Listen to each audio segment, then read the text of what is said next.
Assalamualaikum warahmatullahi wabarakatuh. Perkenalkan, nama saya Sevia Permatasari dari kelas HK21A1 Prodi Hukum Universitas Pelita Bangsa.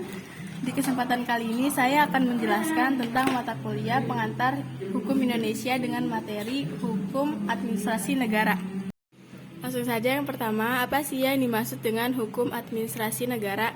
Yang pertama, menurut Profesor Prajudi Atmosudirjo, hukum administrasi negara adalah hukum yang mengatur seluk-beluk administrasi negara dan hukum yang merupakan hasil ciptaan administrasi negara itu sendiri. Lanjut ke pertanyaan yang kedua, apa sih hubungan hukum administrasi negara dengan bidang hukum lainnya?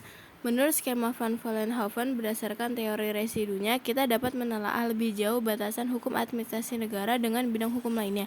Misalnya dengan hukum tata negara dan hukum pidana yang termasuk golongan hukum publik dengan hukum perdata yang termasuk hukum privat. Lanjut ke pertanyaan yang ketiga, apa aja sih asas-asas yang ada dalam hukum administrasi negara? Yang pertama ada asas yuridikitas, bahwa setiap tindakan pejabat administrasi negara tidak boleh melanggar hukum atau harus sesuai dengan rasa keadilan dan kepatutan. Yang kedua ada asas legalitas, bahwa setiap tindakan pejabat administrasi negara harus ada hukumnya atau ada peraturan dasar yang melandasinya. Yang ketiga ada asas diskresi dari Fresh Air Mason, yaitu kebebasan dari seorang pejabat administrasi negara untuk mengambil keputusan berdasarkan pendapatnya sendiri, tetapi tidak bertentangan dengan legalitas. Yang keempat ada asas-asas umum pemerintahan yang baik atau AUPB, merupakan jembatan antara norma hukum dan norma etika yang merupakan asas tidak tertulis.